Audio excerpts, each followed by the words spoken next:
Normally, what I do is next after all the drums are quantized, I normally go into to Guitar World or whatever with rhythm guitar guitars and all that. I know a lot of people think I used to think that the bass should be second or whatever, but I've learned with most guitar riff oriented music like modern rock, metal, even classic rock or whatever, classic metal, the music's guitar riff oriented, so I feel like that should be the first thing. The bass should, blend with that, and it really helps with the tuning and stuff of that nature or whatever. Because with a guitar, you're playing chords. You can tell if the guitar is out of tune with itself. Yeah. With the bass, oftentimes, if you track the bass by itself with drums, the bass player you could have the bass tuned perfect, the intonation's perfect. The bass player could be playing hard and playing sharp the whole time, and you not even notice it, because you don't have any reference pitches. Yeah, that's true. So if you do the guitars first, guitars, like I said, you're playing chords most of the time for rhythm guitars, and you'll kind of know, and it's less likely that guitars will get played sharp than bass for some reason. Most people don't play as hard or whatever, unless you're like Dillinger or something, But yeah, that's usually why I go to guitars. Cool, So I guess sounds good. We'll start in with that. We've already got some mics out or whatever, which I want to go over. My miking techniques, the mics that I use, and we've already got some mics kind of patched in. Cool. I usually use, I'm a big fan of the API 512 preamps or whatever on for the guitars, particularly for metal guitars. There's a nice sharp attack or whatever, and for rock guitars also. It's really just, it's a classic 70s transformer-based design, so it adds a little bit of heat and mojo to the tone with the harmonic content. Like I said, there's a lot of other great options or whatever for rock tone. Often use like I said, the Neve 1073 style preamps, and the Focusrite actually sounds really good. It's a little cleaner, being a more modern full frequency design. That I'll use from time to time. But yeah, the API is the go-to. I remember we had John Petruzzi on the phone with BT Bam, and he was like, "Yeah, man, API," So, some of the best players in the world, they could use anything they want, and they choose that. So, and they're It's a good sign. They're not cheap, but they're not beyond the affordable range of the average guy at home, or in their personal studio. So, but we'll start with that. Should we go out and start with the mics in the cab? Yeah. Yeah. That's normally where I start. So. Yeah. Let's go. But cool. Yeah. Usually where I start with the guitar mic is pretty time-honored, selection of microphones and microphone placement and such. But I'm a big fan of the Shure SM57. It's like I said, it's been used, I think, from the beginning of recording guitars. It seems like, and it just has a certain sound that there's just a high-end sizzle around that. It's got the 5K boost or whatever. I'm sure a lot of people are familiar with the 57. And it's just got a certain sizzle that you just don't get with other mics. And so, I've tried all different types of mics or whatever, but some of my, the guys that I respect, Andy Sneap and, Terry, tons of different guitar, guitar tone known producers.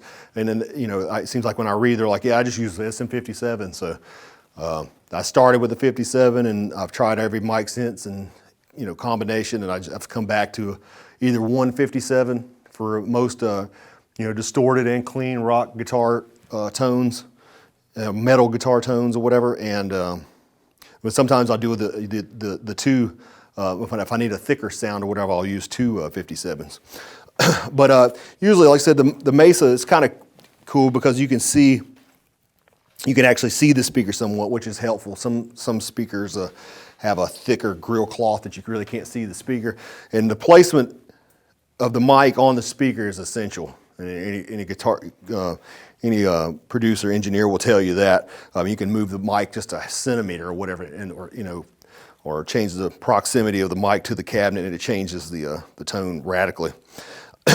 But we've got a Mesa here. This is what I've chosen to use for the tones Tommy was describing. We've got a Mesa Mark V head. This is when we recorded the record, we used the 412 and the full size head, but this is the 212 with the new 25 watt version, mini head or whatever, which I'm stoked to kind of hear what it sounds like myself. I'm sure it'll be very similar and I'm sure rock just as hard. But but like I said, the Mesa thing I want to talk about just real quick. The cabinets are huge in the guitar sound, in my opinion.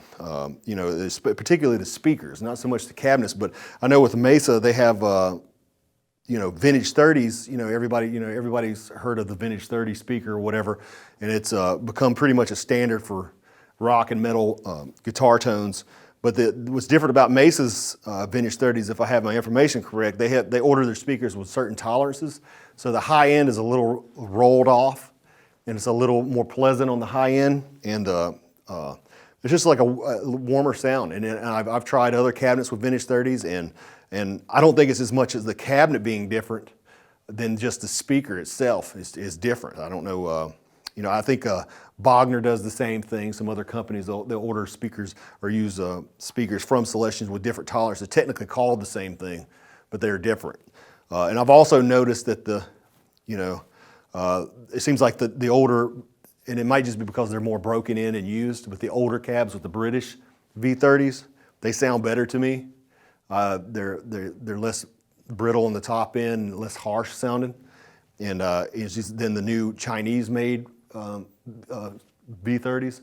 But I'm sure these will have, this will be a newer cabinet because it's brand new, so I'm thinking this will have the newer V30, so I guess we'll find out what they sound like. But yeah, all my cabinets are pretty much look more like the Ampeg. It's been toured and used and broken in because it's just like with drum heads and strings and stuff. When they're used a little bit, they start to sound warmer, and you know, and for some projects that's better, you know. So, and I think, you know, for most guitar tones with the amps or whatever, that's you know, to get away from that fizzy, harsh top end or whatever is kind of a thing that most people want to do. So it's just something to consider. Like if you got a new amp and you're trying to dial in tones, you're like, man, for some reason this is really harsh. Try an older cab or something maybe. But yeah, like I said, we'll try miking this thing up. And normally what I do, like I said, given the time, I'll kind of go through and kind of have a guitar player just jam some stuff and put my ear down near the speaker, you know, usually with like, you know, some ear protection or at a low volume, and try to determine just what the best sounding speaker in the cab is, because all the speakers don't sound exactly the same. Let's just pretend that I did that, and we're going to say the bottom speaker sounds the best. Or let's do the top so it'll be more visual. But like I said, I mean, sometimes you think that it might sound different because the top's angled a little bit or the bottom's, you know. Do you always use 257s or Normally, two yeah. mics? Not always, no. Okay, yeah. so sometimes it's just oftentimes one it's just because a lot of the modern amps, you know, like a Mesa or a PV 5150 or 6505 now, they're really big sounds. The tones are thick. It's not like an old Marshall that's got kind of a thinner, not a lot of low end. Then you kind of need to thicken the tones up either by layering or using multiple mics and stuff. But with these modern thick tones, I mean, you can oftentimes get away with just one 57 and it just with some, you know, EQ, and it sounds great. So you know, oftentimes I use just one. I feel like with one you get a little more clarity. You know, adding the two, because normally I only add the second one if it feels kind of thin. You know, like I said, I normally add a second. I'll show you here in a minute. Like the first one I start with is just a classic, you know, right off the center. I'm sure a lot of people are out there like, oh yeah, I know all about this. But it's essential. But I put it really close to the grill cloth, and right off the center of the cap. If I had a flashlight or whatever, like one of these apps or whatever. My phone's off, but anyway. But like I said, you could if you could see clearly, like I said, it's, you know, you got your dust cover of the speaker, but the mic's just right off the center. Awesome. That's on. Thank you. You probably won't be able to pick that up on camera, but this helps me see it. But there's a dust cover in there, and the Vintage 30 is smaller. Yeah, we can see it. Awesome. Perfect. But yeah, the dust cover's small or whatever, and usually, like I said, you don't want it directly in the middle of the speaker, because to me it sounds kind of harsh, and I think to most people. But just move it a little off center, and I've read, you know, Andy Sneap, people like this, same thing. And you just kind of want to, like I said, I usually have, you know, I usually sit in my control room, and I have an isolation area in my studio, in my basement or whatever, and I have somebody just move the mic or whatever around, or I just move it myself, you know, and just play and go back and forth and just kind of just move it inches or centimeters until it just feels like, okay, the harshness is less here. It seems the most full here. You know, trying to find the best, the best fullest signal that you can get with the microphone from the speaker or whatever. Yeah. I forget who it was. Somebody had a good technique in that they would actually talk while they were moving it around. Yeah. They would, because if you're doing it by yourself, you can't be in the booth listening to yourself moving it around. Yeah, So they would say, "This is where it is." Yeah, exactly. Yeah, because you can just get a good, just an idea. Because, like I said, I mean, with guitar, with mic and an amp or whatever, obviously, if you're using amp sims and things like this, is less of an issue. If you're using Axe Effects or a lot of the other popular products or whatever, and you're going direct or whatever, they don't, they have settings for proximity and stuff. And what I mean by proximity, as most of you guys know, is how close it is. I mean, you can change the tone just by moving if it sounds too thick and wolfy with a certain amp, you can just back up the mic.